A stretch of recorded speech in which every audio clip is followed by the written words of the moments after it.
பல்லு சூப்பரா, அழகு சூப்பரா. சரி, தூக்கத்தை பற்றி ஒரு கருத்தை சொல்லிவிட்டு போ, டைம் ஆயிடுச்சு. தூக்கம் ஒரு மனிதனுக்கு ரொம்ப ரொம்ப ரொம்ப முக்கியம். சரியா? கரெக்டாக ஒரு 8 மணி நேரம் தூங்கியே ஆகணும் ஒரு நாளைக்கு.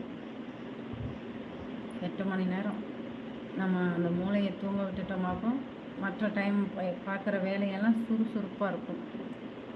அதை தவிர்த்துட்டோமாக்கும் அந்த சுறுசுறுப்பு வராது.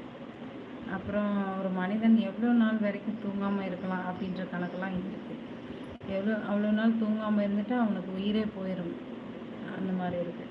ஆனால் கடவுள் ஏன் இந்த தூக்கத்தை வச்சான்னு எனக்கு தெரியல. ஏன் எனி டைமை முடிச்சுட்டே இருந்துட்டு போகிறோம்? ஏன் தூக்கம்ன்ற ஒன்றை கொண்டு வந்த?